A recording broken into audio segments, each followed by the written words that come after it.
Time for the 49ers Rush Podcast.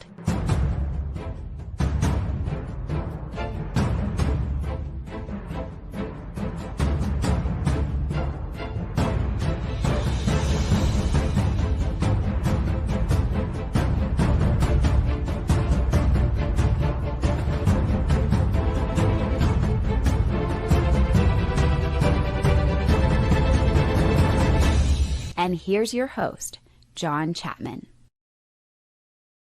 What is going on, faithful? I think I am ready for a solo show once again. The voice is it's coming back, right? It's trying to do its best, but we'll see how it goes. I have way too much stuff to talk about.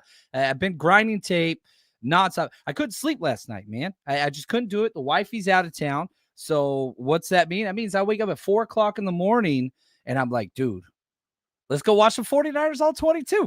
So I've got notes on notes on notes. And if you want to go catch those breakdowns, those are up on the 49ersrush.com. And those are up on our Patreon page. The Frank Gore tier, you get access to all of them. Go check it out. That's how I feed the family. But yeah, I have way too many notes. And I want to kind of centralize this entire show. We're going to talk about more, but rookie development. And so when was the last time that we had all these rookies playing this much?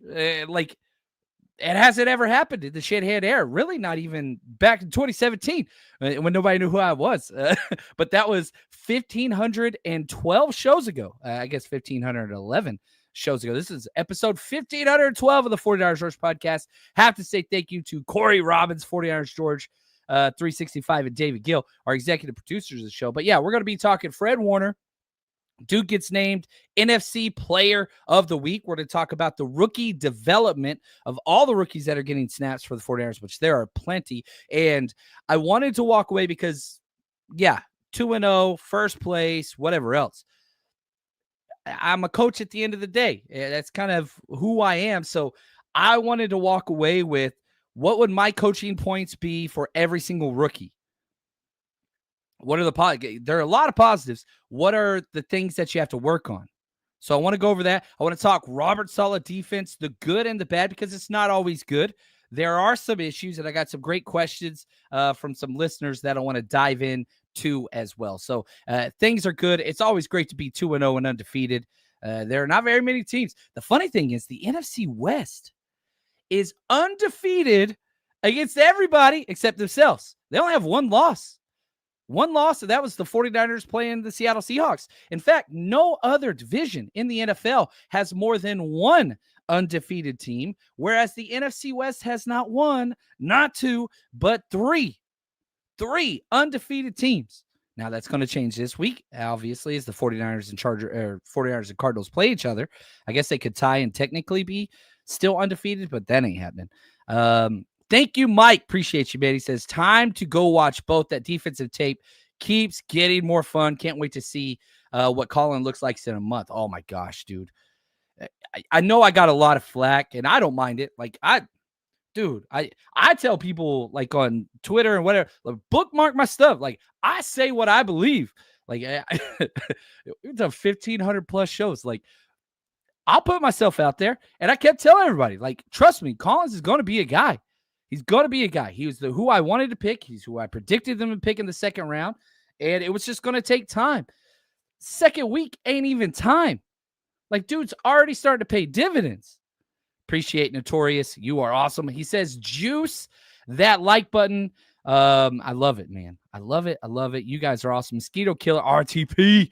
FTW, the best. What's up, Charles? Appreciate you guys here. Ben, got a couple of Ben's emails, man. Dude, this dude is turning into research galore. I'm just going to call him like Faithful's next gen stats. He's so good. So I want to talk about some of the things he's bringing up.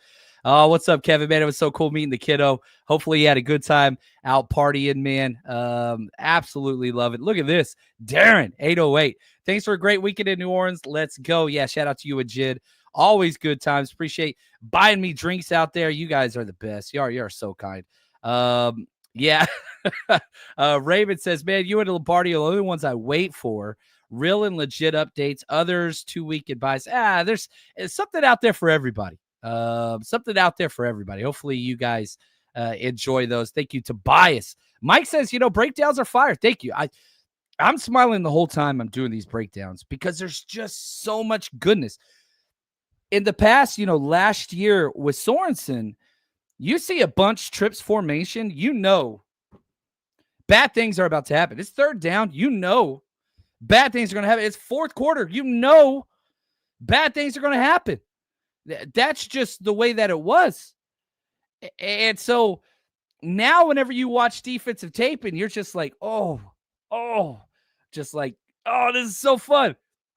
Bad things don't have to happen all the time. Good things are allowed to happen to you. Thank you, Robert Saleh. Look at this, Rob D. When the wifey's away, the tape will play. Facts. And the traveling always pushes things back because, I didn't get back Monday until late. So I don't want to, I'm exhausted, whatever else. And so I get home, I try to sleep early, wake up, and just 2 days in a row, just tape. Just tape. So fun, man. So freaking fun. Joe, what's up, man? We partied together in Seattle. He said, I finally got my voice back for the Seattle game. Had an awesome time. Thanks, John. It was an absolute honor shaking your hand, Joe. Just really appreciate the person that you are, my friend. Hugo, yeah, that cap, just like Warner, one of a kind. Dude, I just got this one. I like this. Is the new Faithful cap for those that are watching the New Era one. How do I start every single show? What's going on, Faithful, right? So I saw this one. I was like, black and gold. I like black hats. And I wish I had some more red on there, but that's okay. That's okay. Thank you so much. Sonia, do you think Shanahan didn't have a choice for rookies or someone twisted his arm for rookies? The dead cap and the reset. I love what the 49ers did. There is some critique, but when the process finalized, you didn't sign a lot of depth and you had to decide to push a lot of that cap space forward with all the dead cap. You're paying $91 million for 49ers for players to play for other teams this year. That hurts. That hurts. But you had to rip the Band-Aid off at some point. You didn't think that you were a Super Bowl kind of caliber team, so you wanted to build sustained success. Not mad at it. You're 2-0. The schedule, the coaching, and the blue chip players were going to be the ones that pulled you through. That was the whole idea. Jed York, I get it. But, hey, it's working out. Oh, man, no freaking way. Look at this. Look at this. There are a couple things I want to talk about here. Shout out to my man, Corey Robbins. I just hyped him up. Executive producer of the show. Had such a great time hanging out with you and Susan this week. I could not have had a better time with you guys. You are incredible. Your generosity, my friend, off the charts. Says, can't stay catching a flight. Awesome seeing you in New Orleans. Thank you so much, Corey. Really appreciate all that you are. Thank you so very much. Trey Hall, my man. He says, JC, what's wrong with our explosive runs? It was always going to be a different year. It was always going to be a different year. And with the 49ers having such a major issue at the wide receiver spot, I mean, let's be very honest. Juwan Jennings is awesome. He's not the Juwan Jennings that we're used to last year. Banged up shoulder, banged up ankle halfway through the game. Hasn't been at practice. I think he's practiced 6 times, right, in 2 months. Like, that ain't it. Ricky Pearsall, good. Dude, Ricky Pearsall got put on his Tuchus a few times. Dude cannot handle a reroute to save his life. Pearsall's great. I love Pearsall, and I've started him on my fantasy team, and I'll continue to do so. But, like, the consistency from Pearsall was a little bit rough in the film. The deep pass, stutter stepping whenever you don't need to.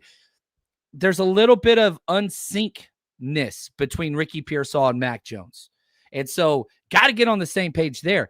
Ayuk injured, Jordan Watkins injured, Jacob Cowing injured, Demarcus Robinson suspended, George Kittle injured, Kyle Juszczyk injured. Good Lord. You've just, all these skill positions that are explosive are not out there. So what are teams doing? We're going to give Shanahan a too high shell look, and then we're going to buzz the safety down at the start of every play. So we're going to make it look like we're staying back to stop the pass, but then we're bringing that extra man in the box as our alley defender. That's going to stop those explosive runs. The formula is different right now. When you don't have the threats over the top, even Ricky Pearsall, I've said this for years, he's not a deep threat. He's not. He could do out and ups. He could do slot fades. Dude can't run a fade to save his damn life. And you saw it. Mac Jones trusted him and put it out there, and he hesitated. He didn't trust his speed, right? You remember they go back to the quote? What did he say? Hey, you got to trust your speed. You got to trust your speed. And it worked on the out and up, or this, kind of stutter go, sluggo, whatever you want to call it. But it's an issue. Ricky Pearsall is awesome horizontally. There's no deep threat on this team. And Marquez Valdez-Scantling, come on, man. Come on, man. Like, it's not there. So the explosive runs ain't coming anytime soon until you got somebody that can take the top off of defense and have those plays, not having Kittle hurts, not having Ayuk hurts, not having Demarcus Robinson hurts, not having Jacob Cowing hurts, not having Jordan Watkins hurts, not having Kyle Juszczyk. All those hurt. And so the formula is different right now. You're banged up. So why are there no explosive runs? The teams are scheming that away. That's why you're throwing the ball so damn much.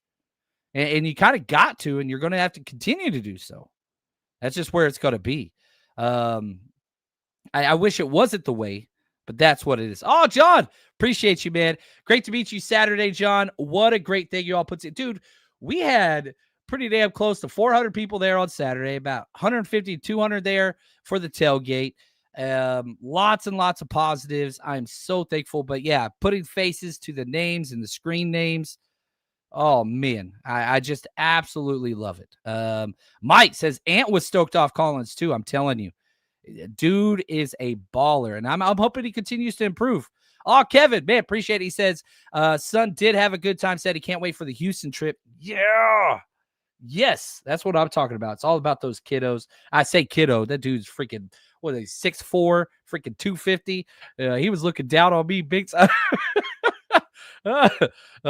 Notorious GAV. He says, NY Niners, you find any juice stats, send them my way. Oh, I love it. I love it. Ronnie, who helps the young wide receiver develop more, KB or BA? Yeah, they're very different wide receivers. One, BA, quiet, reserved, route technician. KB is energy, performance, and vibes. And so I think each one of them, whenever I was a teacher and a coach, I always used to say this. I say this, I was talking to somebody that started a podcast. I say this all the time, like, do not change who you are. And sorry if I offend anybody here. The rules-oriented, strict English teacher where everything has to be done a certain way will reach kids I never will ever meet in my life. Who am I? I'm your prototypical coach, AP history, government teacher. That's who I am. I'm relaxed. I want people to have a good time. I want to get to know you. Like that's who I'm going to reach certain kids. You're going to reach certain kids. And so whatever you're looking at, like BA or Kendrick Bourne, man, opposite ends of the spectrum on a lot of things. They're going to reach different guys. I don't know what all the personality types are in that, young wide receiver room. Be who you are. If you're not a raw guy, I would say this to my captains and my seniors whenever I coach. Dude, don't be something you're not. Nick Bosa's not a raw guy. Doesn't mean he's not a captain. You go aside and you have conversations and you coach and you help and you build. Same thing. BA's been out there. He's been out there. Last year went out there. This year, Juwan Jennings wasn't out there. Money was more important to him. And they chose not to be around the team at all, to not be a distraction and just do their own thing. That hurt. Now BA's out there. I love that. KB's out there. And, KB, it's going to be hard for Kendrick Bourne. I want to be honest. The film wasn't awful, but he got to learn the damn playbook. 2 penalties. Both on Kendrick Bourne, just not knowing the playbook. But again, you go back to all those wide receiver injuries I kept talking about. That's going to cause issues. And so it's going to take time. It is going to take time, period. Look at this. The 49ers have promoted Braden Willis to the active roster. Thought he played relatively well. Now, to make room for that, they have moved Ben Barch to the injured reserve. That was expected. The team has also signed Brandon Parker to the practice squad. That means Spencer Burford is going to be out, but not for a total of 4 weeks. So now you've got to have somebody to take those left tackle snaps. And that's where it is. So just breaking news, Ben Barch on IR. He's out at least 4 weeks. they promote Braden Willis. So you have those 3 tight ends. Basically means Kyle Juszczyk might not be going this week with he sure as hell ain't going to practice being in concussion protocol. And then you moved up Brandon Parker to the practice squad. My guess is he'll get almost all the backup left tackle snaps, keep Austin Pleasance on the right side. And so you'll kind of go through that. You're going to have to kind of go through that. That's what that's going to look like. So that's where what's up, Sin? How are you? New Orleans was over the top. It sure was, man. I could not have had more fun. And the 49ers were everywhere. That was the cool thing. That was the cool thing. John says, I want to see Nick Martin, the spy/blitzer on Kyler next week. Ooh, you just promoted Corey Robbins. I don't think you're going to put 7 linebackers active. But yeah, that is a legitimate concern. There's no doubt about that. Jacob, the 24 and 25 draft classes have been great. Yeah, makes up for the rough ones beforehand. And it's not all good. Renardo Green has not played well. He really, really hasn't. Now, I get it whenever you have Diamador Lenore, you're going to go after Upton Stout. You're going to go after Renardo Green. You're going to go after Marquise Seagal. And that has been, you only played 2 games, but that's been both teams' game plan, and they've had success with it. Now, Renardo Green's got to learn how to trust his technique. He is not comfortable out there. Remember, he's overcome that injury, not in quite football shape and ready to go. He missed almost all the preseason. He's just not comfortable. Now, you ain't got anybody else. You going to put Darrell Luter out there? God, no. You going to put Chase Lucas out there on the outside? No. Like, you're going through these bumps and bruises. And guess what? Like, yeah, the Cardinals have not figured out how to get the ball to wide receivers well at all under this coaching staff and Drew Petzing. It's a major issue for them. But now you got Marvin Harrison Jr. And I'm telling you right now, they'll put him in the slot some. He's going to be on Renardo Green. He likes the left side, offensive left side. You want to find like, oh, how did the 49ers lose the game versus the Cardinals? MHJ torches Renardo Green and Kyler Murray and the run game get established. That's what it is. That's their game plan. Like, you don't need to be a rocket scientist to see what they're going to try to do. So Renardo Green got to step up. He's got to get comfortable. He's got to trust his feet. He was out of phase so many times. And whenever what in phase means is when you could basically reach out and touch the hip of the wide receiver. If I could do that, then I'm making a play on the ball. The hands show, make a play on the ball. He's not doing that. And so when he is in phase, he's not following his technique.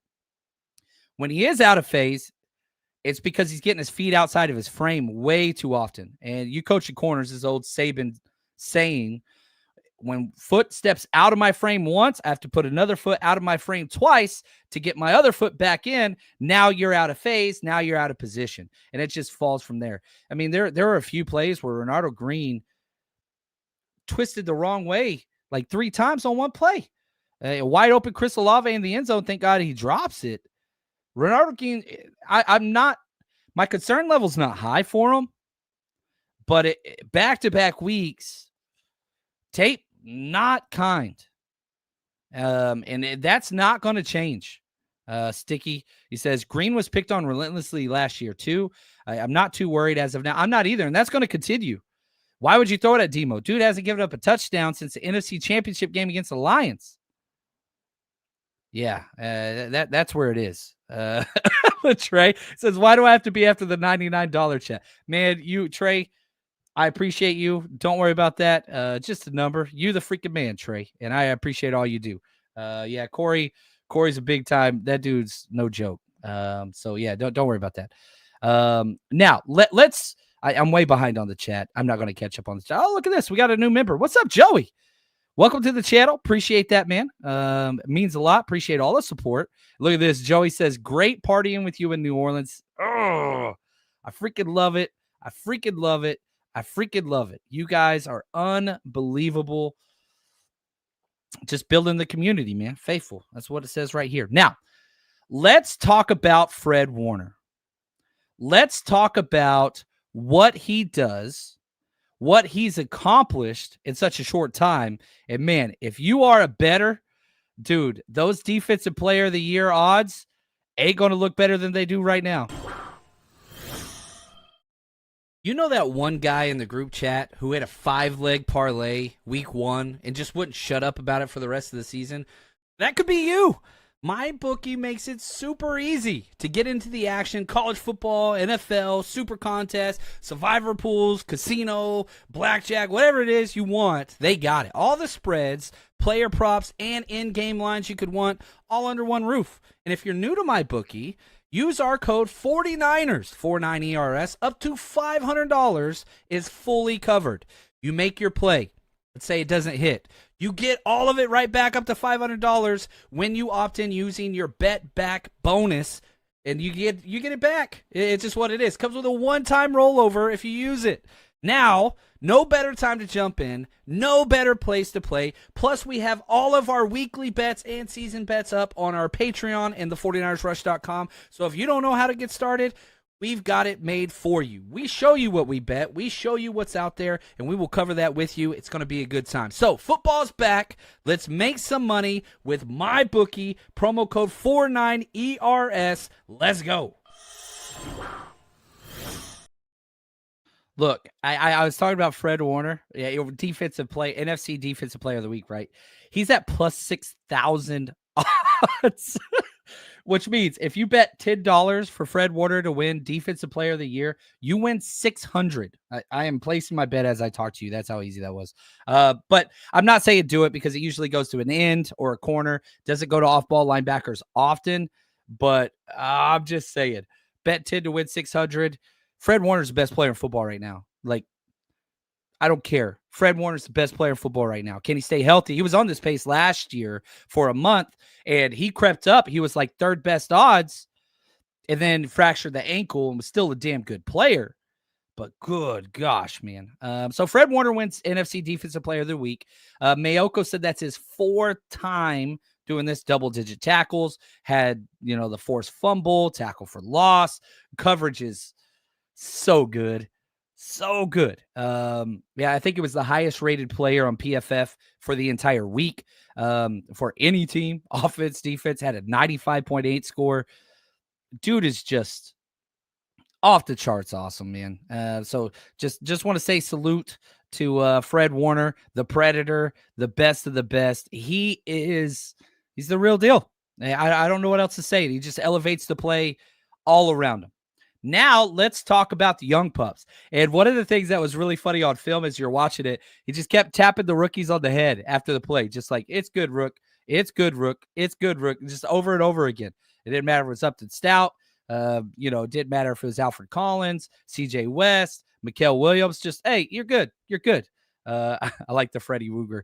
That's pretty awesome. Ready, Freddie, baby. Let's go. Let's go. He's the absolute best. So let's talk rookies. So, here's what I want to do. I want to start off with just PFF analytical, snap by snap, whatever. What they did week 1 and what they did week 2. I have to shout out to NY Niners Ben. He compiled this, sent it over. He's the freaking man. Hopefully he knows. Freaking love that dude. He's the best. It's good. It's not all good, right? So you had 3 rookies jump up in ratings big time, and you had 2 rookies go down, all defensive. Connor Colby doesn't count because he didn't really play in week 1. So Alfred Collins had the biggest leap. A lot of people were ready just to write him off, and you guys emailed me. You guys DM'd me, and I appreciate it. Keep your receipts, man, but keep that energy. Keep that energy. Alfred Collins had a 27.9 score week 1. Just not good. He had a 62.0. Now, is 62 amazing? No. You start off at 60. If you have positive plays, you go up. You have negative plays, you go down. Now, I'm willing to say that Mikael Williams actually played, Alfred Collins actually played way better than his 62 score. The reason why his score was so low is because of hustle plays where he overran the ball carrier and got counted for a missed tackle. That's the only reason why it probably should have been closer to 70, 75. He played awesome, 24 snaps, but the tackling great. And both of the tackles not in his gap. Alfred Collins is an A-plus hustler, man. A-plus hustler. And with each one of these guys, I'm going to give you a coaching point. He will overrun. There was one play, he was the backside tackle, And so it's like an outside screen or whatever else. And so he takes off running. And this dude, he's the biggest dude on the field, offense or defense, Alfred Collins. And he's running as hard as he can. He's got a good angle, but he gets in Fred Warner's way. Like, this should not happen. It's not because he got driven back. He was in his pursuit angle and he had a perfect angle. But Fred Warner is way faster than Alfred Collins, obviously. And Fred's like, dude, get out of my way, you big lug. But they both got there. And just, I'm telling you right now. So the coaching point for Alfred Collins, one, keep doing what you're doing. It just played mean, which I really, really liked. Powerful, which I really, really liked. But does have a tendency in his pursuit to overrun the ball carrier and miss the tackle. That's something he's got to work on. Tracking the hip, not being so high. He's tall. But so much positive tape. Just so much positive tape. Now, Mikael Williams, he jumped from a 47.0 to a 59.3. Now, he's playing some snaps, 48 snaps. 48 snaps on the defensive front. He's playing defensive tackle. He's playing defensive end. He's playing that power 4I. He's playing all over the place. Love the improvement. And for me, my kind of coaching point for, the rookie Mikael Williams is, dude, you've got to learn to take better pursuit angles, right? So like Alfred Collins, his angles are almost too good because he overruns the ball carrier outside the numbers. Did it multiple times. Mikael Williams is the opposite. He takes bad angles. He's too flat. You got to go where he's going. And understanding, like, dude, if it's Chris Olave or if it's Alvin Kamara, you don't chase behind. You chase where they're going. And that cost him twice. Now his length helped make up for it one whenever he pushed Alvin Kamara out of bounds. But again, quality tape, huge improvement, setting the edge, stopping the run. That's what he's designed to do. That's why you drafted him in the first round. And it was kind of fun seeing him go against Kelvin Banks because Kelvin Banks got picked 10th overall. And Mikael Williams got picked 11th overall. Everybody picked on Kelvin Banks. The Saints coaching staff basically said, hey, we're going to leave you alone. We're not going to chip for you. We're not going to offer you any help. We're going to slant all protection sliding to the right. They just left Kelvin Banks Jr. on an island against Nick Bosa, Bryce Huff, and Mikael Williams all day. Like, what the hell did you think was going to happen? Like, that was really bad coaching by them, and it cost him. I understand Kelvin Banks going to be great, and after what he did week 1, they were like, "Yeah, this is our guy. We gotta." And maybe they will, but that cost him, and the 49ers took advantage of a lot of those. So Mikael Williams, great, amazing versus the run, pass rush. He got some good bull rushes in there, which I really liked. I'll take that every time. Just if you're pushing the pocket and helping, the collective pass rush out, that's a positive. Mikael Williams is doing that. Got to get better pursuit angles, take better tracks to where the player is going and take it in speed into account. That's what he's got to work on. Mr. G, thanks for the super chat, my friend. Says, what I love about Collins and Williams is their relentless pursuit, a solid trait. Thank you. It is rare. And my favorite thing is you are seeing these two rookies run past veteran D linemen, running past Bryce Huff, running past Jordan Elliott, running past Kalia Davis. You're seeing Samo, I would put up there as well. Those three guys, they got one speed, and it's just go. That's all that it is.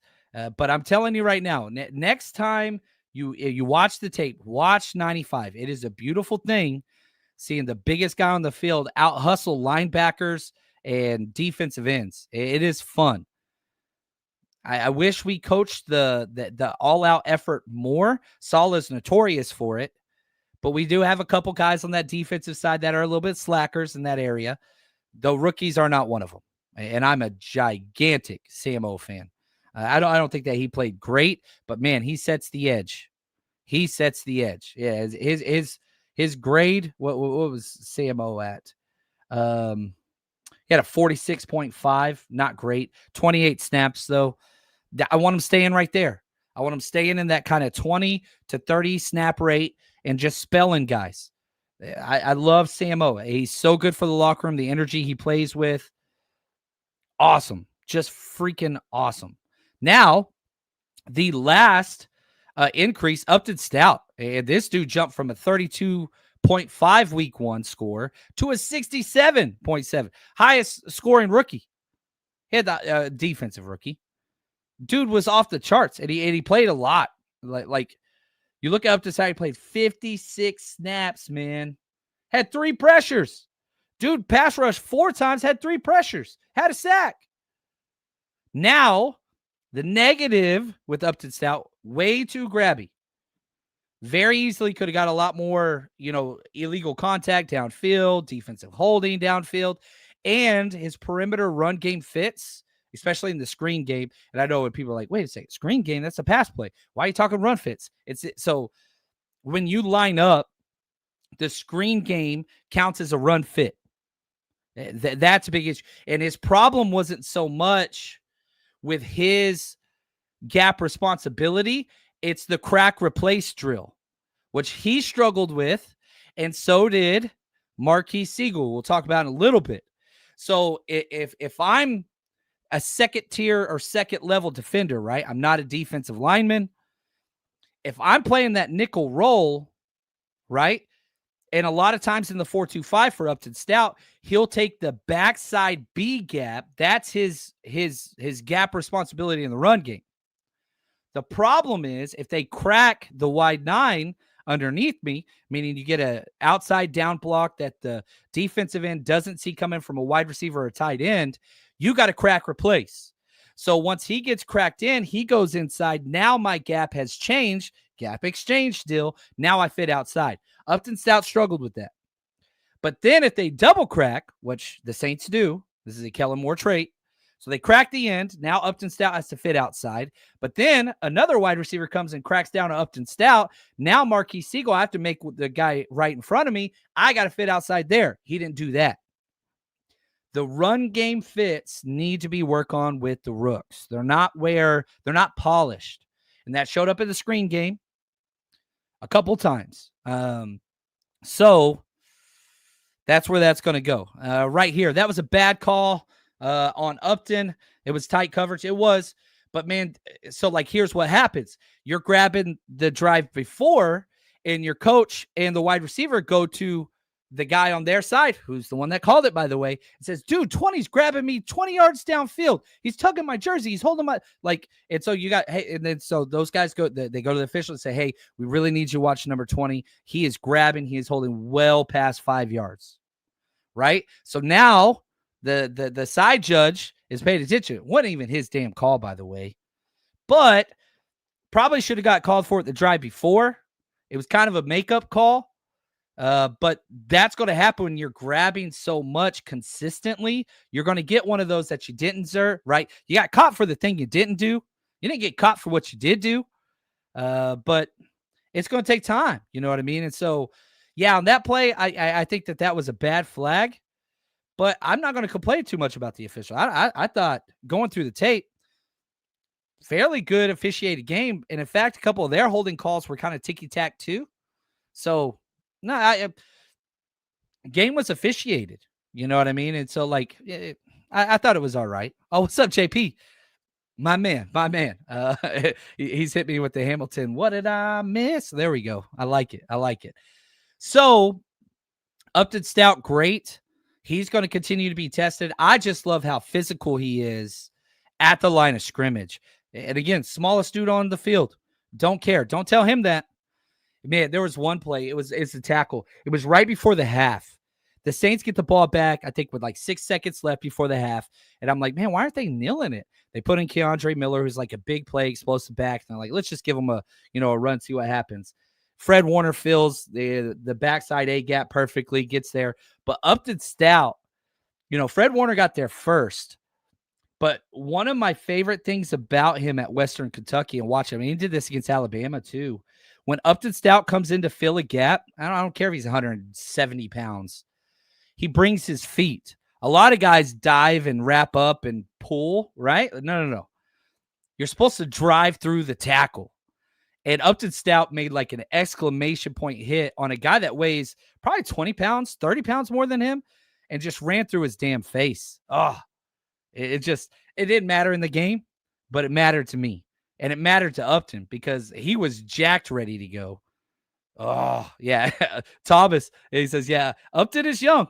He wants all the smoke. He does. He does. I heard there were 12 missed tackles. What happened? Dude, almost all those were against Spencer. Let me see here. I want to make sure. There were 12 missed tackles. Freaking Spencer Rattler was just cooking folks in the run game. Is there a missed tackle? Yeah, here we go. Alvin Kamara had 5 forced missed tackles. Alvin Kamara is one of the best players in the history of the NFL at forcing missed tackles. The best contact balance back of the past 20 years. You know what I mean? Like, yeah, that's what he does, and he's still doing it. Spencer Rattler had 3. 2 of those were against Upton Stout.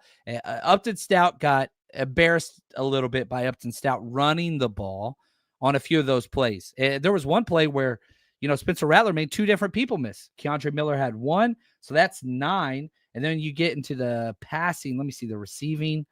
Again, sorry, I'm doing this live. Where's the MTF?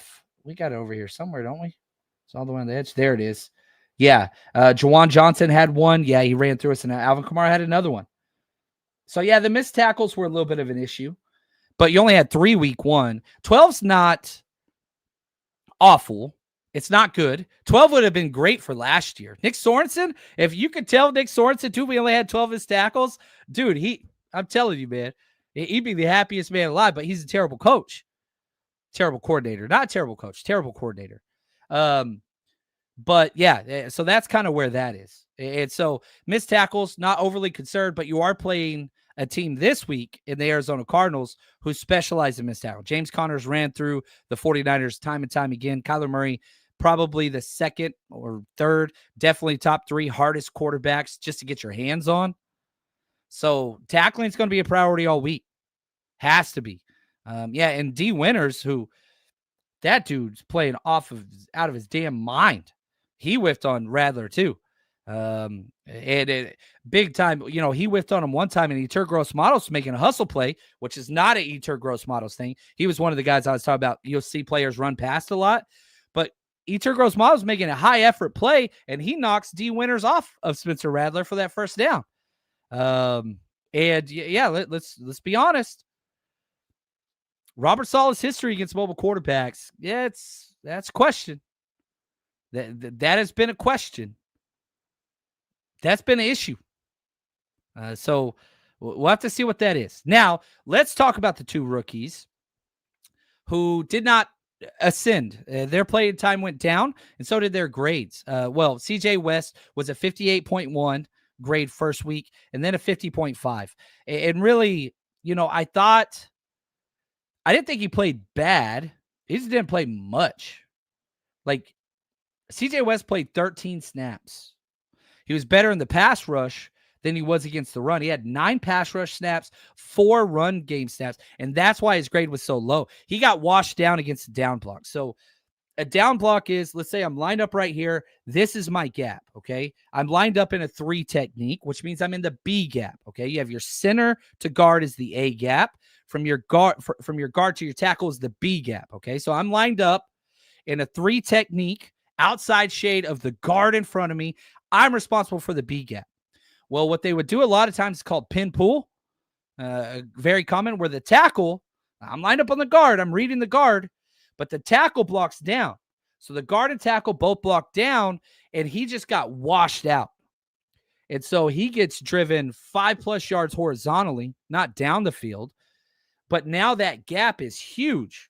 He only had 4 run snaps. Didn't play a lot. Happened to him 3 times. And so whenever you're reading the guard, you fire out and you try to read the guard, but it's like, oh, the guard's not there anymore. I got this big old tackle pushing me down. Well, you got to anchor. You got to get low, and you got to fight against it or cross his face. CJ West didn't do that. The run game hurt him. And if you can't do the run game, you don't play for Robert Saleh. That's why Alfred Collins, run game, we'll let him work up in the pass. You're going to allow them to do that. So, for CJ West, again, injured, missed almost all the preseason. You've got to get ready, Rook. You've got to be at the top of your game to compete in any level in the NFL. So, yeah, was CJ West awful? No, he wasn't. but it was very clear the issue for why his playing time is not ascending. And then you add to that, what is Robert Saleh doing in the pass game? He's playing 4 defensive ends, not 3, not 2, 0 defensive tackles. Playing 4 defensive ends. There's not a defensive tackle on the field. So if you can't stop the run game and you're a liability getting washed down against tackles on a down block, you're not going to get those snaps. Not going to get those snaps. And that's not happening with Alfred Collins. It's not happening with Jordan Elliott. It's not happening with Clea Davis. A couple times with Clea Davis. But Clea Davis is making up for it with some of his positives that he's bringing. Does that make sense? So that's there. Now, Marquis Seagal, probably one of my favorite rookies, might be my favorite rookie. I freaking love this guy. 59.8. He fell to a 41.4.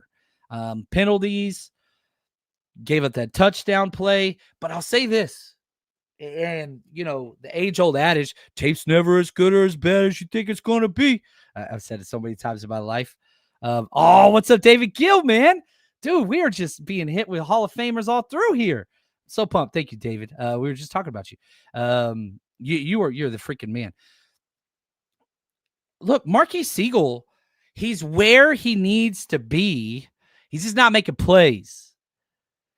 What's the issue with Marquis Seagal? Great against the run. That dude will come up and fill. He's a sure tackler in the open field. But coverage is a little bit of a liability.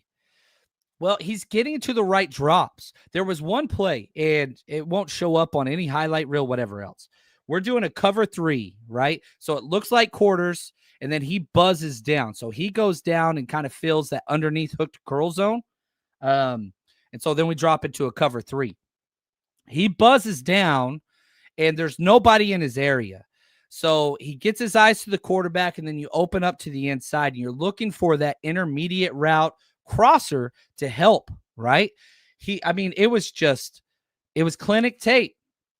And so he buzzes down to kind of that, 10 to 12 yard, whatever. And then nothing's there. So you look for action. You open up your hips, go to the 3 wide receiver side, which is backside. He sees that kind of drag route coming over, and he hightails it and cuts it off. The quarterback was looking there. That was like the first or second read.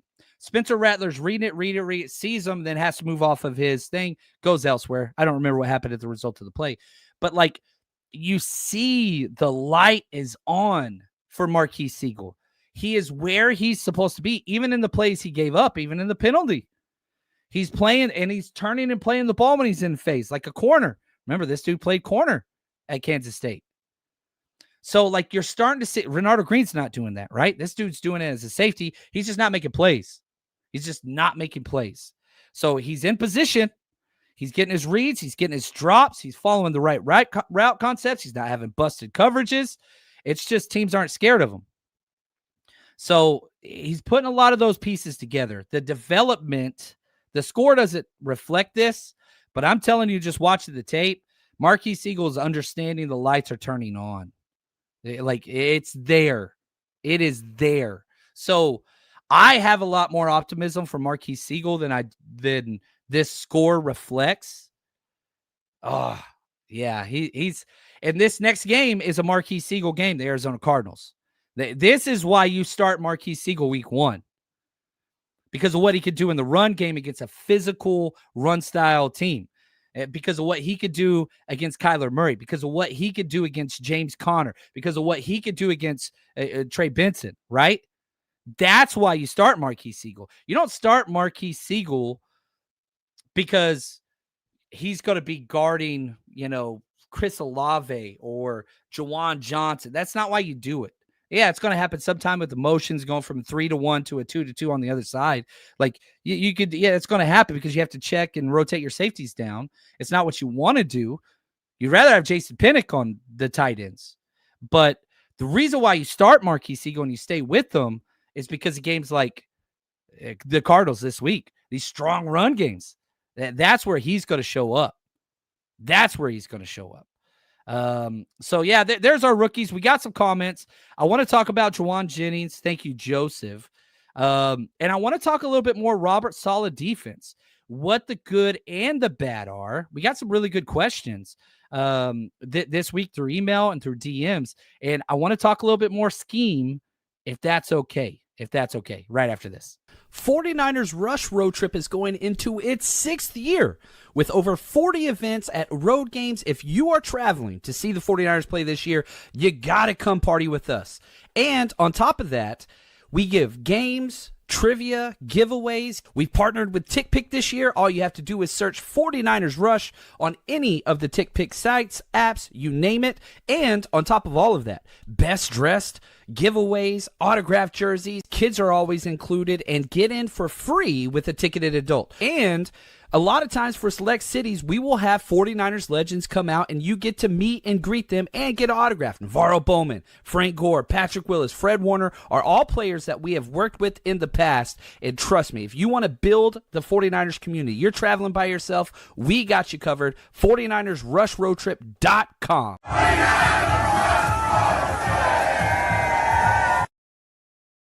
Now, we are going to be, it's kind of weird because it's week 2's done, right? I'm not working an event for 3 weeks. Like, I want to get a little bit of rest, relaxation, but we're going to be out at Tampa Bay. Cannot wait for that one. We were there last year. Had such a good time. I know it's not going to be as big of a crowd in Tampa Bay, but it's still going to be an awesome freaking time. Our tailgate setups off the charts. Still not sure. We're going to finalize the day before party in the next couple days. We'll be in Houston week 8. That's going to be a blast. Frank Gore is going to be joining us there. And then we're going to be over in Jersey for New York the day before party. And we got an awesome tailgate right in front of the stadium. Cardinals will be there. Browns will be there. Indianapolis will be there. We're going to every game except for the only game we're not doing is that Thursday night one, just because I know nobody can do a Thursday party. So that's kind of where we're at there. So go get your tickets on TickPick. Just search 49ers Rush or follow the link in the description of this video. Get your tickets now. They're not going to be cheaper than they are now. So go do that. Mike, just want to say thank you. Appreciate the comment. Can definitely hear the coach and John's assessment. Focus on raising the level one step at a time. Young guns coming on. Yes. Seagal's great, man. We have to get to the point, and if you guys have listened to this show a lot, like we're so quick, and this is an NFL, this is a societal thing. You're either the best or you're the worst. That's just not the way life is. People have bad days. Damn, I have bad days. Yeah, everybody does. And it was kind of cool meeting everybody like, dude, how are you so positive? I was like, man, I don't think I'm positive, but that's so kind. We all have bad days, and some days you got to give your best that you got. It's not that great. It's going to happen. You play banged up. You go through things. Guess what? Sometimes the other guys are going to win. But to hold these like rookies like Alfred Collins, changing schemes, overcoming an injury, literally crossed the picket line because he didn't want to miss any more time, like put the team first over himself. And people are just roasting this kid. And it's like, dude, this kid just got here. He played 1 week. Calm the hell down. And I don't think people are doing that to Seagal. But like, if there's one thing that I'm talking to myself here, because whenever I'm at the games, I overreact. And that's part of the fun, right? But golly, you've got 5 rookies playing on defense, quality snaps. You got another rookie playing offense. That's we're going to finish the show talking Connor Colby. He's getting his whole segment. This guy, 75, mullet man. But like, we got to be patient and go through this process. The 49ers chose to go through these lumps. And the goal is you go through these lumps with the hope that you win. With the hope that you win. And that's the thing. You get to correct and coach up all these guys after a win. You ain't got to worry about the psyche. You ain't got to worry about, hey, don't worry, you're going to get it, blah, blah, blah. No. Look, we're playing at a level to win these games. Let's just fix this and make these games just a little bit easier. And so you have these adjustments and coaching corrections off of a victory. Dude, that's coaching on easy mode. The worst is when you're coaching, after a blowout loss. Like, imagine you're one of them. I've been there. And now you've got the kids thinking, well, is he going to bench me? Is he going to put in this other guy? Like, okay, yeah, we're going to go through film. And some of the worst days of anybody's life is sitting in that film room. And if you've played football, you know, I don't give a damn how good you are. If you were all-state, a D1 athlete, you've had a bad day in the film room. And that's that feeling. It's a killer. And you're sitting there with the position coaches, guys that bleed and die, and you've got a backup that's just fighting for your job and just wants to be you so bad. And you got a coach that believes in you, and you feel like you let them down. Like, those days, man, I remember just regretting the film. And I knew, and it was bad. Screw that coach. I ain't going to say his name. Some coaches are pieces of shit. Most of them are amazing. This dude, I want nothing but bad things to happen to him. That dude just destroyed me and all my friends like on a regular basis. Wasn't even a good coach, but that's okay. But like, let's give these players a little bit of grace. The 49ers have decided to roll with 5 defensive rookies. 5. They've only had 3 defensive rookies start more, substantially since Kyle Shanahan showed up. 3. That's since 2017 to 2024. 3 total. Now you're rolling with 5 at once? Yeah. So let's give some grace and let's go through these growing pains. You know what I mean? Dude, Mikael Williams going to have a bad game. Alfred Collins going to have a bad game. Upton Stout's going to get torched for a touchdown or a penalty that's going to cost. One of these guys at some point is going to cost the 49ers a game. I hate to tell you that. And I know you 17-0 crowd, man, keep that dream alive. I love it. You do you. I'm telling you as a coach, eventually you got to pay the piper. And these kids are going to make mistakes. They're kids. They ain't got the experience. Thankfully, the schedule kind of bails you out a little bit, but it's going to happen. JP, my man. Yeah, we talked about CJ West, but my thing is he's got to get better in the run game and anchoring versus those down blocks. That's why he's not playing. So they're trying to put him in there on those intermediate pass play downs, second and short, whatever else, but they're not leaving him out there long. So until he proves, man, I can anchor versus that. In this game, the Arizona Cardinals, not the game for him. Not the game for him. Now, against a pass-happy team like the Rams, maybe a little bit more so. This week ain't going to be the biggest CJ West week. Not going to be. But whenever you play some of those super pass-happy teams, all right, now that's a little bit. I want to pull up the schedule because I just off the top of my head, like let's just go to like there's matchup. Kevin Givens was this way. Y'all remember Kevin Givens? He was part of that 2019 draft class, even though he wasn't drafted. You had Bosa, Debo, Drake Greenlaw, right? DJ Jones, but he didn't come along until later, but whatever. And then you had Kevin Givens, who didn't play really his rookie year, 2019, but 2020, he played a lot. 2021 played a lot. Then the injuries happened. But like you would watch him play and you'd be like, ooh, this guy, he has something, but it only shows up every other week. Well, some of these guys are matchup dependent. I think CJ West is that right now. Maybe that could develop out of it. But man, Jaguars, oh my gosh, yes. CJ West week. Rams, CJ West week. Falcons, no. Texans, yes. 100%. Giants, yes. Dayball, yeah, that's perfect. So like there's going to be weeks where Alfred Collins ain't going to get that many snaps. And people are going to be like, oh, well, CJ West taking his job. No, they're different. Alfred Collins is your run guy. CJ West is your pass guy right now. Now, both of them could develop into all-purpose players. But right now, the dude's just got to learn. And it's not so much about the positive plays, it's the negative plays. Here, okay. Thank you, Ben. He says, I hope this need to trust rookies becomes a willingness to keep doing it. It's a good thing at a limited sample size. It is. Now, here we go. I got a question from Vams on Twitter. Shout out to Vams. And I hope it's not a different conversation. It's approaching this from a different way. So keep in mind this idea of it's not about the positives, it's about the negatives. It's not because you make all these splash plays that you get more playing time. You can't be a liability. That's why you don't get more playing time, okay? So Vams asked me this on Twitter. He says, do you think the way that Saleh does his coverage/coaching makes it less likely to get interceptions compared to D'Amico or Wilkes? The answer is 1,000% yes. 1,000% yes. What is D'Amico Ryan's philosophy? Okay, here are core tenets. I don't have it written out, but I'm going to go through a bunch of them. I'm sure I'll miss some. Stop the run first. You can't do anything unless you stop the run first, right? Then it's, okay, you stop the run. Now you've earned the right to rush the passer. Coverage. We're a back-to-front team. Okay, what's that mean? We want teams to execute flawlessly down the field without any negative plays. That's what they're trying to do. We want to force checkdowns. We want to rally and tackle. Everybody can tackle, right? Everybody can stop the run, right? Those are paramount. That's who we are.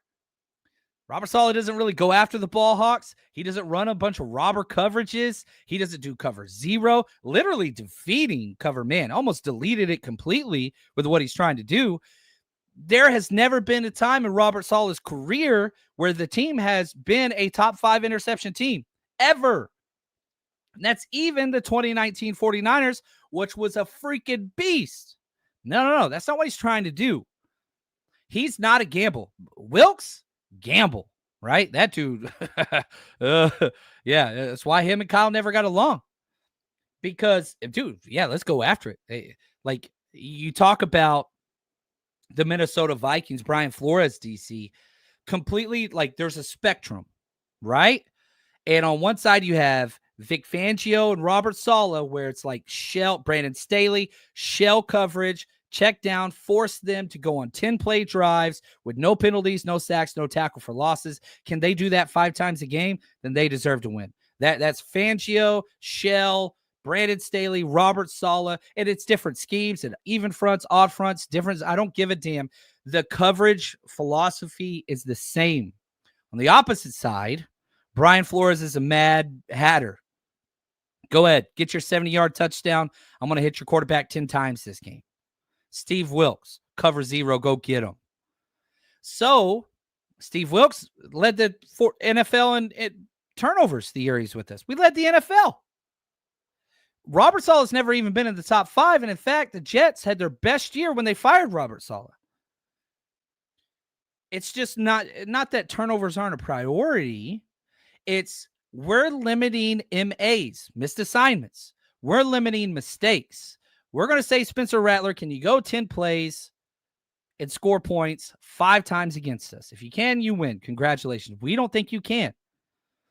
So it's not that CJ West isn't good enough or that the splash plays aren't there, because I would argue they're still there more than Alfred Collins. It's the negative plays that keep you out. It's the negative plays. Why do you go Marquise Seagal over Jair Brown? Jair Brown's a better cover guy. Jair Brown's a turnover machine. Picked off Patrick Mahomes in the Super Bowl. Awesome at Penn State. 2 can't tackle. Refused to tackle. Had another missed tackle in 7 snaps. So we're going to do our basic core tenets, our fundamentals of defense with Robert Saleh. We're going to stop the run. We're going to earn the right to rush the pass. We're going to make teams flawlessly execute all the way down the field repeatedly. So I don't even know if this is a question that was asked, but Vams asked, like, man, is it this scheme that's going to change the fact of interceptions? Yes, because it's keep everything in front. What happens on 3rd and long? We do cover 4 palms. We force a check down. Everybody rallies and tackles.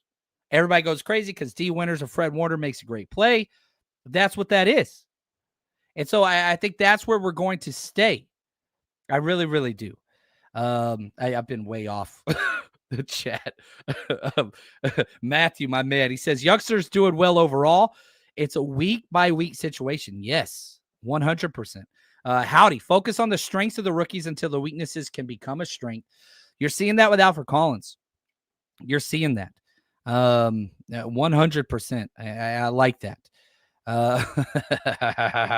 Yeah, I appreciate you guys, man. You guys are awesome. Now, I want to get to some more chats. I still got a couple more points. I'm never going to get through everything I want to. I never finish a show. I always have to copy and paste. But, everywhere we go, we want to have a positive impact on the community. We were able to, when we went to Seattle, we were able to give, along with the Seattle Niner Faithful chapter. Alex talked about this later in the chat yesterday. I missed it. Over $4,000 to the CASA workers in Seattle. I'm finalizing paying for all the tailgates and the restaurant and all that stuff this weekend and all those things. But we're going to be given to the local food bank in New Orleans with what we were able to do, the parties we were able to throw, and all that stuff. So we were able to cover our expenses, which we don't always do. And sometimes we host these events and we don't post profits. But this is something that is near and dear to my heart. I cannot talk about this enough. One, my man Bruno, 3 years old, fighting through leukemia. We need your help. So we're going to be giving away 2 49ers at Rams tickets, week 3.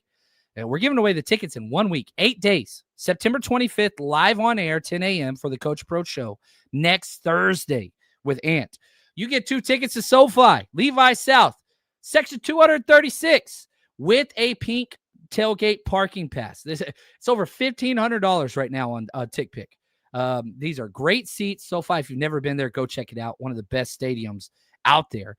All you got to do, go to the 49ersrush.com/Rams. You can buy 1 chance for $20, 3 chances for $50. If you want to buy multiple, you can. So go check that out. The link is in the description of this audio podcast. We are not getting 1 damn penny. It actually cost us to build this on the site to get it live. We are losing money, and I'm going to donate on top of it. This is for a great cause, and you can win the tickets, sell them, don't care. Do whatever you want to do, but support a good cause. And hopefully you win some tickets and have a great time. Again, these are going for over $1,500 on TickPick right now for this whole package. You get a chance to win for $20. We're going to do that raffle live, which is always fun. Give it away stuff. But yeah, we're trying to do something positive, support the community, help Bruno. This kid's bad. He's a badass kid, man. He deserves it all. So let's see. Thank you for the happy birthday wishes from last week. You guys are awesome. Appreciate y'all. Let's see here. Mark, my man, Mark. Way better than calling man coverage on 3rd down and giving up 3rd and long to a slant play over and over and over. It's just different philosophies. You know what I mean? Bend, don't break versus, hey, we're going to get 3 takeaways this game and steal the game. And whenever you can have complementary football, meaning you're sustaining the ball on offense, you're having long drives on offense, and you're doing the exact same thing on defense, not allowing teams to sustain drives, limiting the number of possessions, that's complementary football. That's what good teams do. When your offense can help out your offense and defense can help out your offense, and special teams doesn't hurt either, we're not at that point yet. Special teams still sucks balls. Probably shouldn't say that. Sucks balls, major balls. Special teams is awful. It is so bad still. The punt team is about the only thing that's good. And good old Darrell Luter Jr. still has no idea what outside contain means as a gunner, which is just, I'll never understand how that dude's got to learn one thing, man. You don't play corner for us. You got to stay outside as a gunner. He still can't do it, but it's what it is. Big Papa, what's up, man? He says, hey, just joining you, John. Saw some film on the young left tackle. Looked pretty good. Yeah, he was with the 49ers before. He knows the scheme. He knows everything. And Chris Forrester, he's part of that Shanahan loyalty tree. So you got to be a part of the good boys club. And if you are, you get chances. 100%. Now, I've waited for this. I have waited for this. From Thomas, my man. I think I saw him in the chat earlier. He emailed me. He said, I'm interested to know, is Connor Colby legit? I want to go back to my 1990s days and my MC Hammer reference of the show. Let me see if I should practice this. Too legit to quit. Did I do it right? Yeah, it was like on was it Ninja Turtles or something like that? One of those soundtracks. Too legit to quit, right? Y'all remember that? Connor Colby, I don't understand. Okay. So like I'm going to go back to my pre-draft write-up on Connor Colby. And like, I liked Connor Colby. I think I had like a 4th or 5th round grade on him. I liked Connor Colby. This was the Niners drafted him before whatever. This is what I wrote on him. Okay. At our little 49ers rush, whatever. Speed, experience, perfect zone fit. Short area quickness, A+. Gets to second level consistently. Anchor is good, not great. Great combo blocker, gets movement when he needs to. One of the more athletic guards in this class. Loved that he has so much experience in the zone scheme already. Now, here was my negative. This was before he ever played for us, okay? Needs more consistency in pass pro. A little slow redirecting, which means I'm going this way. Oh, stunt's coming. Got to go back out. And recovery doesn't match his athleticism. The way he tested was like, whoo, this dude can move. That was all before we drafted him, right? I locked my stuff down. We've done it for so many years. Like, I want to know what I saw. Now, going through the tape, dude's badass. He is so good that I struggle with finding weaknesses in his game. It's there. There was one play in particular, and guess what? It was a redirection play, which means it's a stunt. Guy crosses his face. The defensive tackle crosses his face towards Trent Williams. So he helps Trent out too much. Trent don't need your help, Connor. Your job's not to protect Trent Williams. So he closed his shoulders and his hips, right? You want to keep them parallel to the line of scrimmage, and at least your head and inside hand on a swivel, right? So he's going to his left towards Trent and close that shoulder and hip to the point where, look, if somebody crosses you that hard, somebody's going to replace. And the defensive end came all the way under, crossed his face. He tries to open up. It's too late. The technique's bad. The redirect wasn't there. Got a pressure on Mac Jones. Didn't hit him. Didn't negatively affect the play, but that was it. That was it. And, like, it's funny because I went through film. I saw the question from a man, Thomas. I wrote it down, and I was like, you know what? I want to go back and look at my draft write-up, and I'm curious what the weaknesses were. And again, I wrote in there, needs more consistency in pass pro, a little slow redirecting, and recovery doesn't match his athleticism. Dude, the tape just showed that. That was the only negative. I am being so damn picky right now. I am being so I wanted to just answer, I don't know what his damn weakness is. Now, you can't do that. That's not, I mean, I guess you could, but what is that going to get you? Like, why did we watch all this tape? You know what I mean? Like, let's make it count. Now, he had a 61.2 grade. He had a 73.1 run pass blocking grade, a 55.4. But, man, there were so many plays in pass pro where Connor Colby's by himself, where, and that was kind of the Saints' plan, because everybody knows the 49ers protection rules, where if you show overload to the offensive right side, Jake Brindle is going to give a Bravo call. What I don't know what their actual terminology is, but block right? Everybody's blocking right, which means if you have an outside rusher on the left side, Connor Colby's going to be on his own. That dude was one-on-one consistently, no problem in pass pro. His only issue was handling the slants, the stunts. So good. Aaron, thank you so much. Appreciate the comment, man. He says, that draft book is awesome. I drafted Tucker Kraft in Dynasty League in 2023, and it's going to pay for my membership. My man, go get paid, dude. Go get paid. JFA is Johnny Football Academy, the best ever. Yes. Yeah, he is the absolute best. Great human. Knows more tape than I do. I coached for over a decade. That dude knows more about like the scheme and all that stuff. I approach everything just from my coaching experience, right? That comes through probably on the show, sometimes more than others. But yeah, Johnny Football, dude. Whew, red hot, that dude. He's freaking awesome. Great dude. So Connor Colby's legit. I don't think he's losing this starting job. I know that Ben Barch got moved to IR, and that sucks. What makes it even worse is Spencer Burford's now going to be out probably for a week or two. He got hurt on one of the extra points. Like, you want your backup is Drew Moss? Probably not. I like Drew Moss. Probably going to be Nick Seagal. But they did start moving Drew Moss over to left guard. So he's got snaps there in the preseason. I want it to be Drew Moss. But again, if I go back to that thing, the negative, I like Drew Moss. Oh, I like Drew Moss. Yeah, and right here, Ben, this is how Pooney got his shot. That's right. Oh, look at that back-to-back Hamilton reference. I'm not throwing away my shot. Let's go. Get it done, Connor. Get it done. DUN, baby. Let's go. So, fun show. Man, I really enjoyed it. I got so many more notes. I'm going to have to push some of this to tomorrow with Ant. Coach Approach tomorrow at 10. I can totally feel my voice going out. We did an hour and 10 minutes here. I hope you enjoyed it. We got a lot more content. And no events this weekend. John Chapman just gets to relax and sleep a little bit, spend a little family time.